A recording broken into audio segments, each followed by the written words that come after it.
É muito difícil para nós sermos honestos sobre isso no Ocidente, porque a razão pela qual não terminamos com a política de blocos somos nós. Dizem que a culpa pode ser atribuída a ambos os lados, mas não. Neste caso, é 100% o Ocidente.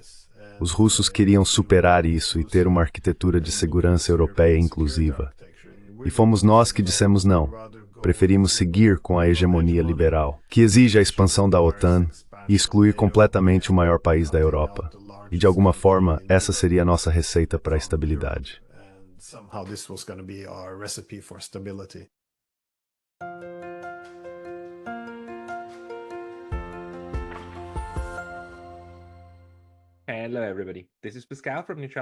Olá, pessoal. Aqui é Pascal, dos Estudos de Neutralidade. E meu convidado hoje é mais uma vez o Dr. Glenn Giesen, que é professor na Universidade do Sudeste da Noruega e editor associado da revista Rússia em Assuntos Globais. Tenho certeza de que a maioria de vocês conhece o trabalho dele. Ele também tem um canal no YouTube, onde publica muitas discussões que realizou com pessoas ou entrevistas que foram feitas com ele.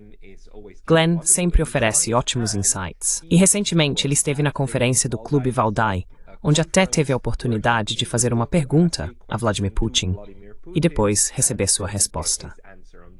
Vou deixar o link na descrição. Glenn, bem-vindo ao programa e parabéns por ter falado com Vladimir Putin nessa conferência.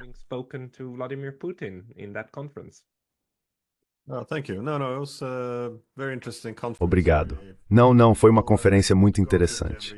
Bem, eu vou todo ano e ele tende a ter muita energia. Eu faço questão de dizer, sabe, algumas pessoas o odeiam, outras gostam dele, mas independentemente disso, ele se envolve com o público e a mídia e ele fica lá por 4 horas falando e respondendo perguntas. Então, acho que isso é novamente, independentemente do que as pessoas pensam de suas políticas, importante para os líderes de Estado fazerem.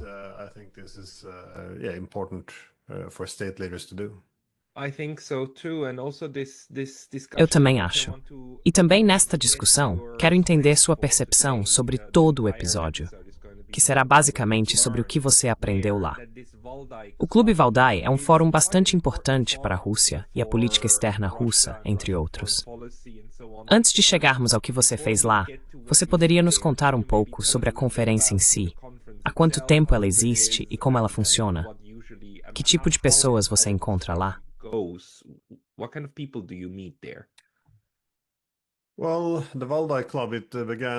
Bem, o Clube Valdai começou há pouco mais de 20 anos. Naquela época, o formato principal, o objetivo principal e também as pessoas convidadas estavam focados em melhorar as relações entre os Estados Unidos e a Rússia. No início dos anos 2000, o objetivo era se aproximar o máximo possível dos Estados Unidos. A Rússia ainda perseguia essa ambição de uma Europa maior, de ter essa arquitetura de segurança comum. Era uma política externa muito centrada no Ocidente. Mas é claro, vemos que o Valdai também mudou ao longo do tempo.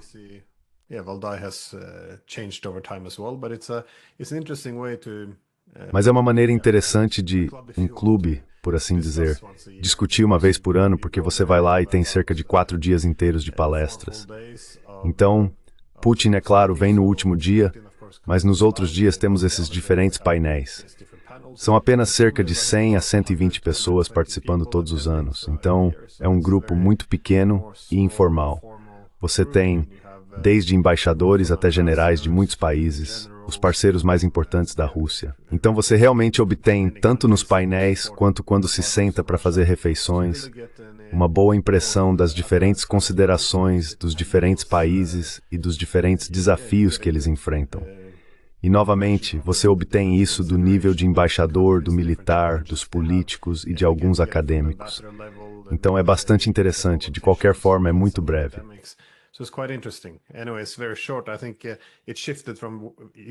Acho que mudou de um foco nos Estados Unidos para agora. Valdai é visto como a principal coisa que discutem é como construir um mundo pós-americano, por assim dizer. Então, como você aborda a segurança eurasiana?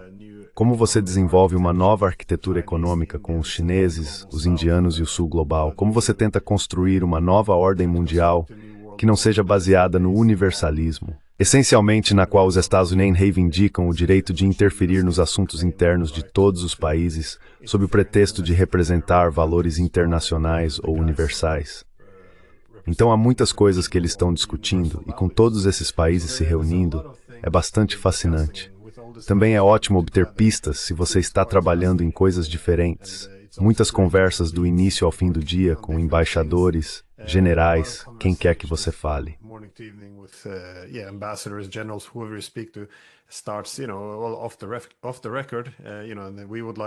Começa fora do registro, sabe? E gostaríamos disso. É bastante interessante. Você nem sempre pode citar essas coisas, mas ainda é muito interessante em termos de pistas. É um formato interessante. Quero dizer, não conheço muitas conferências que funcionem assim, onde você pode ter conversas de 4 horas com o líder do Estado, certo? Está bastante bem integrado, na verdade, nos círculos do quadro de política externa da Rússia, mas eles também estendem convites a noruegueses como você. Havia um editor suíço, Roger Koppel, presente, com quem vi que você também conversou. Então, é tanto um clube de discussão nacional de política externa, quanto um evento de networking internacional. É comparável a algo que você conhece que temos no Ocidente? Is it comparable to anything that you know that we've got in the West otherwise? Nothing to come to mind, but because the Russians are in a minority there, that is. Nada me vem à mente porque os russos são minoria lá. Os convidados são principalmente estrangeiros. Há alguns russos também, é claro, mas também os palestrantes que eles trazem. Todo ano, por exemplo, Sergei Lavrov viria. Você tem pessoas como Maria Zakharova e Alexander Novak, o vice-primeiro-ministro.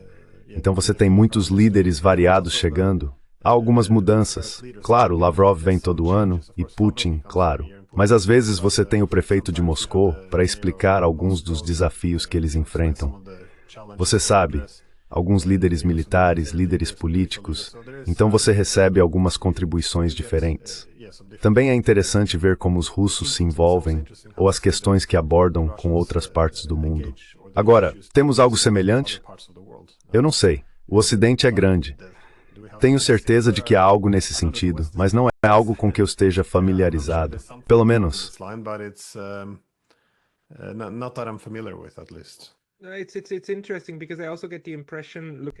É interessante, porque também tenho a impressão, ao olhar os vídeos que saem de lá, de que isso é tanto uma oportunidade para a Rússia comunicar sua estratégia de política externa, quanto uma oportunidade para aprender e ter uma troca genuína sobre o que deve ser feito.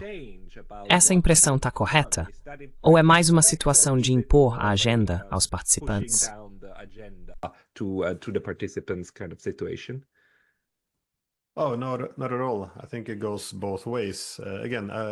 Ou de jeito nenhum. Acho que funciona nos dois sentidos. Novamente, não são principalmente acadêmicos que estão lá. Como também há políticos, a conversa acaba indo nos dois sentidos.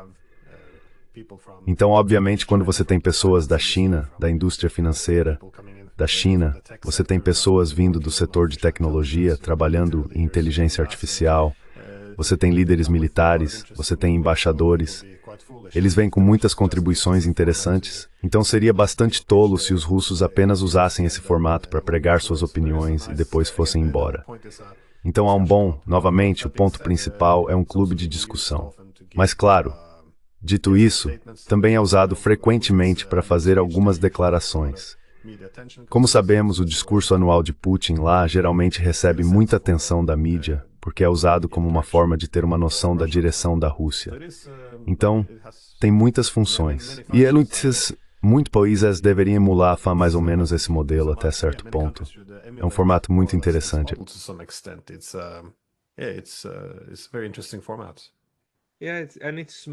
Sim, e é menor do que, digamos, o Fórum Econômico Mundial ou a Conferência de Segurança de Munique, que são eventos enormes. Então o Valdai provavelmente facilita também ter discussões com diferentes pessoas, eu suponho.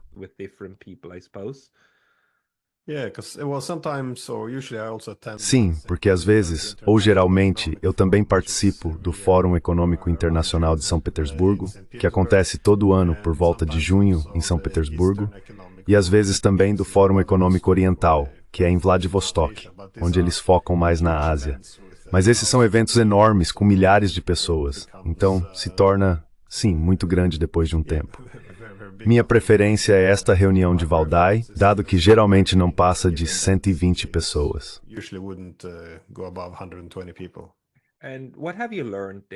E o que você aprendeu lá com as pessoas que conheceu? Talvez possamos falar sobre a resposta de Vladimir Putin à sua pergunta mais tarde, mas das outras discussões que você teve e das impressões de como a Rússia está agora tentando construir seu relacionamento com o Sul global, o que você está levando disso? What are you taking away? Yeah, it's a big question. The global south. Sim, é uma grande questão. Bem, o Sul global, novamente, são muitos países. De fato, esse foi um dos comentários que também recebi, que esse termo Sul global não é necessariamente uma grande terminologia, porque normalmente dizemos o Ocidente versus o Sul global. Mas se você observar toda a diversidade dentro do Ocidente, sim, o resto do mundo, é claro, é muito, muito diferente. Mas há algumas semelhanças, eu acho. Muitos países, pelo menos pela minha impressão, gostam de construir um mundo pós-americano, seja sem os Estados Unidos, mas que não chegue nos Estados por necessidade.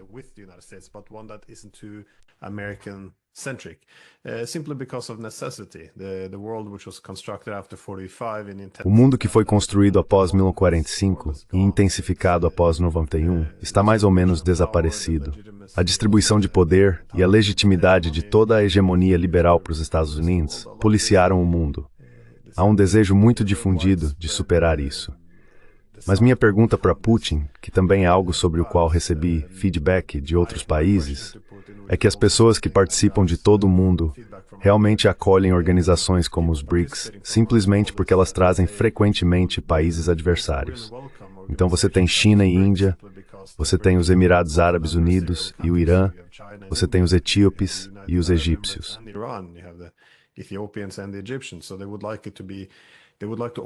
Então eles gostariam de superar a política de blocos. Eles também estão preocupados que o BRICS não se torne um grupo anti-Ocidente, mas gostariam que fosse anti-hegemônico, contrariando os esforços dos Estados Unidos para dominar os níveis mais altos das cadeias de valor globais, dominar as finanças e controlar todos os corredores de transporte físico. Todos gostariam de superar isso, mas não querem se tornar anti-americanos. Portanto, esses formatos eurasiáticos devem ser uma forma de superar a política de blocos, não se tornando um bloco em si. É por isso que é importante fazer uma distinção. E esse é o tipo de direção que eu estava seguindo com minha pergunta também.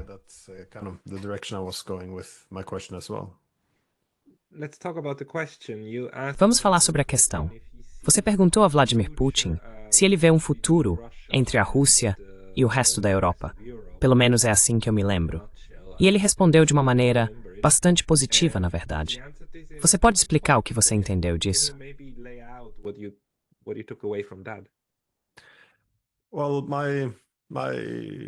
Bem, meu ponto era que quando o painel que eu moderei, fui solicitado a dar um breve resumo das questões que discutimos. Claro, discutimos várias coisas, mas eu queria resumir em 3 pontos. O primeiro era que, quando você fala sobre segurança eurasiática, historicamente, sabe, as pessoas olham para as ideias de Mackinder ou, do lado russo, além de Savitsky. A ideia principal era que as potências marítimas tendem a dominar o continente eurasiático a partir da periferia marítima. Você garante que haja divisões entre as principais potências, como Alemanha, Rússia e China. Se houver divisões suficientes, então você pode dominar a partir da periferia marítima.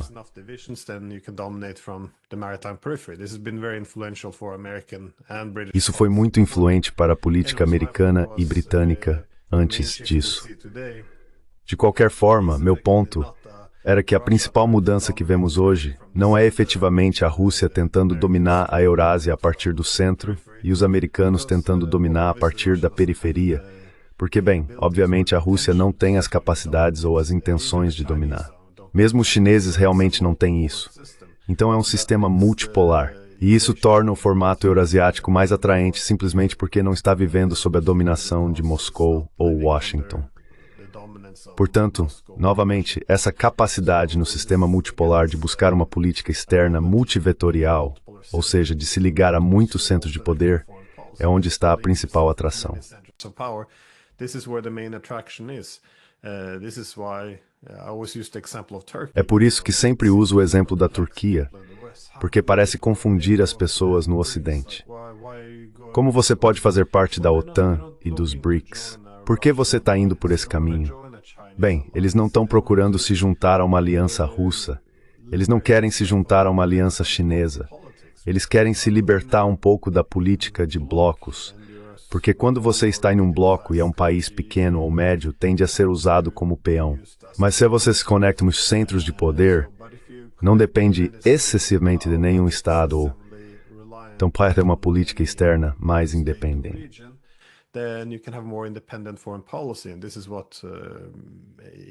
E isso é algo que até mesmo aliados ou amigos dos Estados Unidos gostariam de buscar. Então eles não são anti-americanos. O fato de os indianos estarem pressionando muito por isso, você sabe, eles não são anti-americanos de forma alguma. Eles simplesmente não querem cair nessa política de blocos de nós contra eles. Quero dizer, veja o que isso fez na Europa. E acho que a multipolaridade está resolvendo muitos problemas. Está incentivando mais paz entre iranianos e árabes, entre China e Índia. Isso é, aliás, algo sobre o qual estou muito otimista. E também poderia, idealmente, fazer algo sobre as relações entre Índia e Paquistão.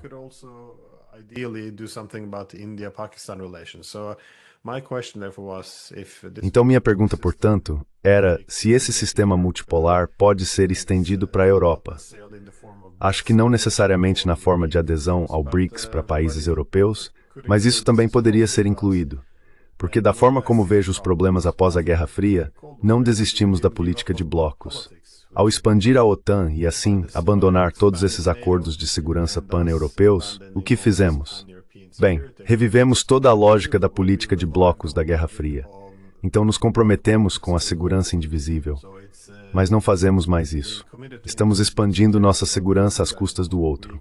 Estamos movendo as linhas divisórias mais perto das fronteiras russas e chamamos isso de integração europeia. Isso é... E faço o ponto de que isso era muito pouco controverso nos anos 90.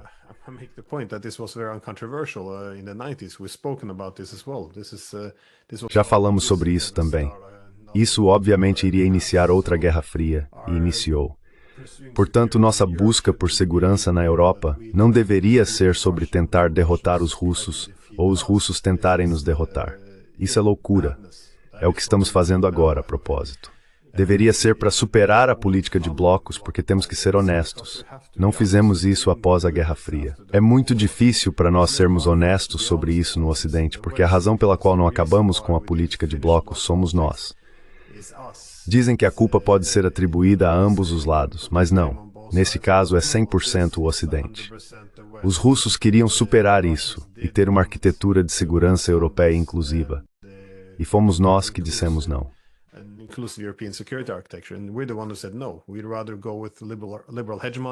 Preferimos seguir com a hegemonia liberal, que exige a expansão da OTAN e a exclusão do maior país da Europa.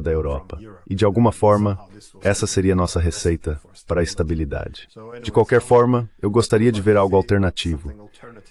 Em vez de buscar um formato europeu maior, que parece estar fora de questão, pensei em algo ao longo de uma linha euroasiática maior, porque a Europa deveria ser parte de Eurásia. E isso foi sim. Achei que havia algum motivo para otimismo na resposta de Putin, porque ele parecia deixar a porta aberta para a Europa, que não precisamos lutar uns contra os outros por décadas em outra Guerra Fria. Não precisamos nos reconciliar, mas podemos tentar superar algumas dessas questões.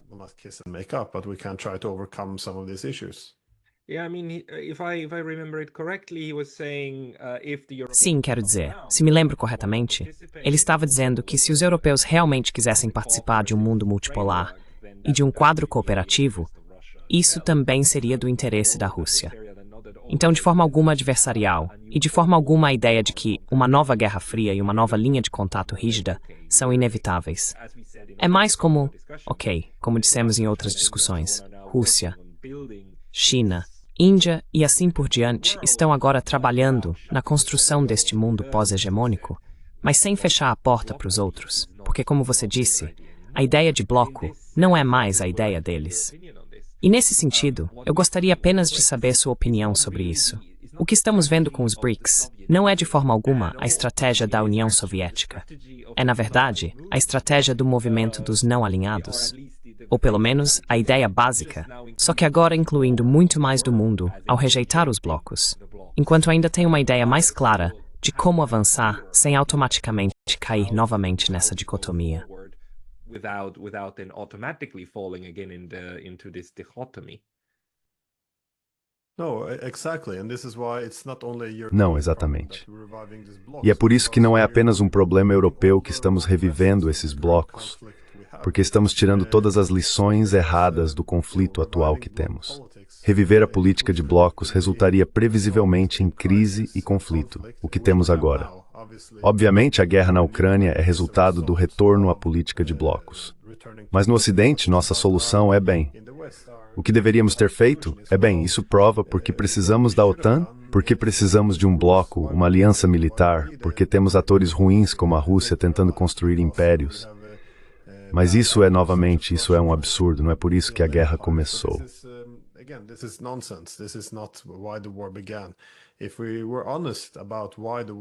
Se fôssemos honestos sobre por que a guerra começou, em termos de a OTAN empurrar um bloco militar em direção às fronteiras russas, então poderíamos começar a abordar a solução, que novamente deveria ser muito pouco controversa. Devemos aspirar a superar a política de blocos. Isso é o que tentamos após a Guerra Fria.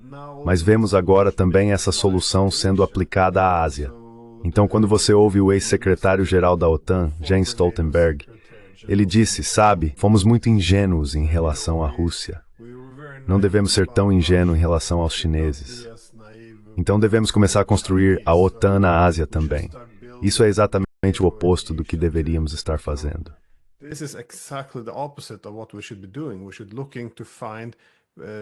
Devemos buscar encontrar soluções e formatos para uma segurança indivisível em que não se aumente a segurança às custas dos outros, onde tentamos evitar essa política de blocos, onde buscamos segurança com os outros, não contra eles, e efetivamente tentamos acomodar as preocupações de segurança dos outros em vez de sempre focar na dissuasão. Mas agora estamos falando de uma OTAN asiática. Quero dizer, é tão além de absurdo. Então, sim, acho que foi o ex-primeiro-ministro da Austrália, Keating, que fez o ponto de que precisamos da OTAN na Ásia, tanto quanto precisamos da peste. Isso vai acabar terrivelmente. Então, eu...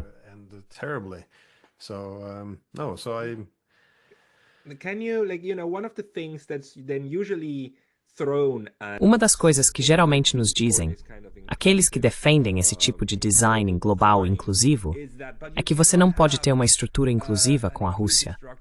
Quero dizer, diga isso aos ucranianos que estão lutando contra os russos em seu território. Ou diga isso aos filipinos que estão tendo que se defender dos chineses. Esses são poderes hegemônicos que querem tomar o controle e, pouco a pouco, aumentar seu poder e seu território.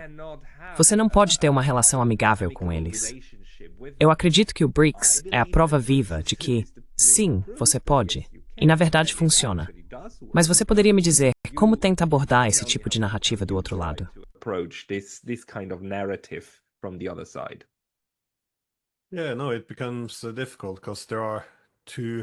Sim, não, torna-se difícil, porque há dois argumentos em termos de por que há conflito. Obviamente, com a China e as Filipinas, meu ponto de vista é que nos últimos, quase 75 anos agora, os americanos têm suas cadeias de ilhas ao largo da costa da Ásia. São duas principais cadeias de ilhas. Quando os americanos seguem essa política de contenção militar, a principal preocupação dos chineses, é claro, é sim, muito parecido com se os chineses montassem suas bases militares no México. Não é realmente aceitável. Então eles gostariam de se libertar dessas cadeias de ilhas. Novamente, quando você lê pessoas como Brzezinski ou outros americanos, eles deixam muito claro que, bem, temos todos esses pontos de estrangulamento. Temos essas cadeias de ilhas.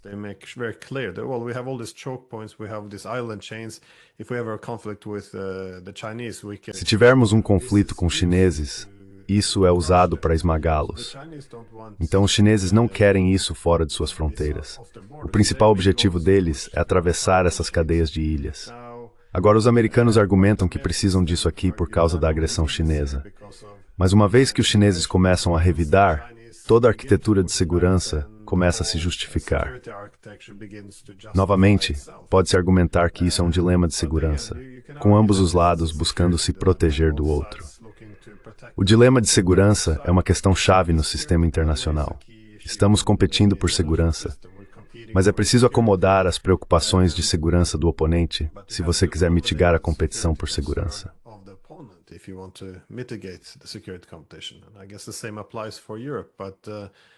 Acho que o mesmo se aplica à Europa.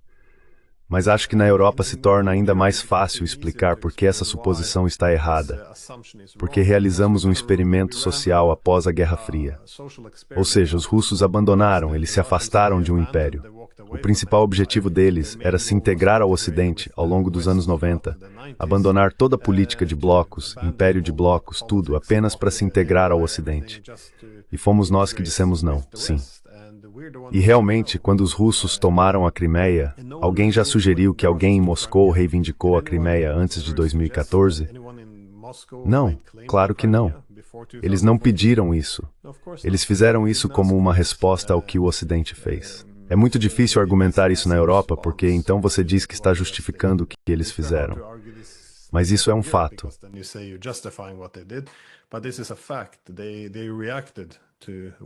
Eles reagiram à expansão ocidental lá. E também, se você olhar por que fizemos isso, como os ucranianos, eles desejavam ter estado na OTAN, porque obviamente isso prova porque precisamos da OTAN. Mas também sabemos que os ucranianos não queriam a OTAN mesmo depois que os russos tomaram a Crimeia. Quase ninguém queria se juntar à OTAN. Então essa ideia é falsa. Não é baseada em notícias falsas, mas toda a premissa é falsa. Mas este é o principal argumento que temos, que é por isso que estamos dizendo que foi não provocado. Porque uma vez que você diz que a guerra é não provocada, então tudo é simplesmente imperialismo russo. Uma vez que você reconhece que a guerra foi provocada, isso desacredita todo o sistema de alianças, no qual construímos e baseamos nossa segurança, e é por isso que essa mentira sobre a guerra não provocada está realmente no cerne. E é por isso que é tão importante.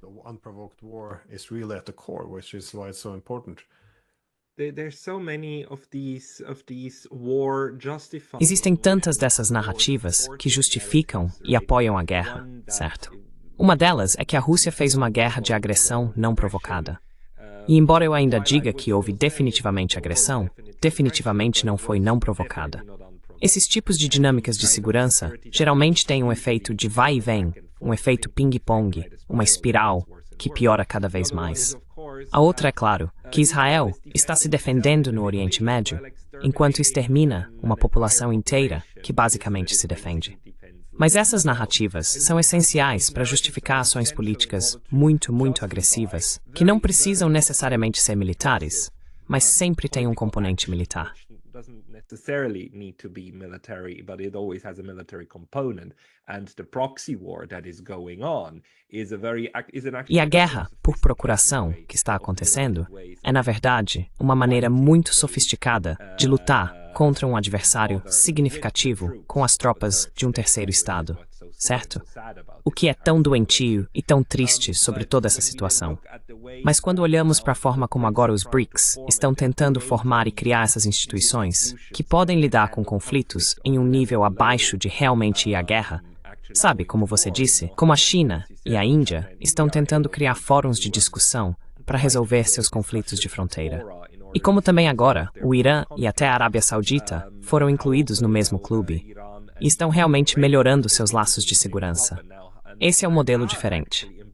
E isso vai ser uma disputa de modelos, certo? De como governar o mundo.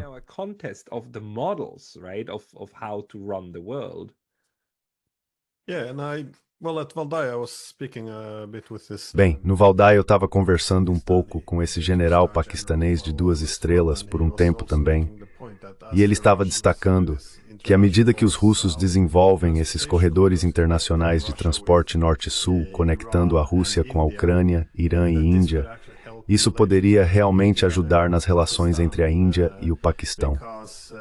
Porque, bem, se você olhar para um mapa simples, esse corredor de transporte requer portos iranianos para se conectar com portos indianos, simplesmente porque eles têm que contornar todo o Paquistão.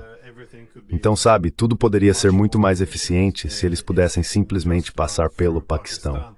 E isso também seria talvez bom para a Índia, porque então o corredor norte-sul seria mais competitivo.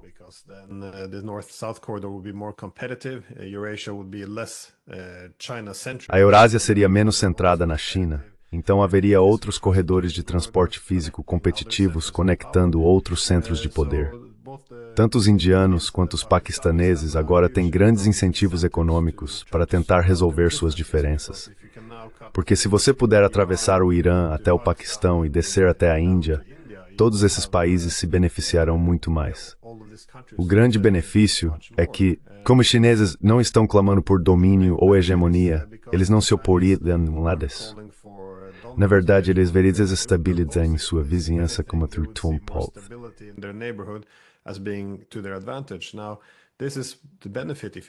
Agora, esse é o benefício, por assim dizer, deste sistema multipolar. Em contraste, se você tem essa política de blocos, bem, novamente, se os Estados Unidos querem dominar, toda essa conectividade a enfraquece, porque você quer evitar que todas essas outras grandes potências se unam e cooperem. Então você quer ter algumas divisões entre o Paquistão e a Índia. Você quer ter algumas divisões entre a Índia e o Irã. Você quer separar os russos dos iranianos, separar os russos dos chineses. Você gostaria de manter algumas tensões entre a Índia e a China. Desta forma, podemos conter os chineses militarmente. Podemos garantir que os indianos se tornem um pouco mais dependentes, talvez colocá-los em um bloco liderado pelos americanos.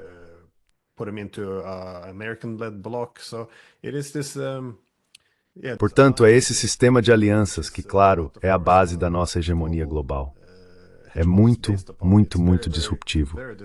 E especialmente à medida que entramos nessas novas mudanças tecnológicas, onde novas armas nas esferas econômica e militar introduzirão muitos novos riscos, deve ser uma prioridade elevar a segurança em vez do poder.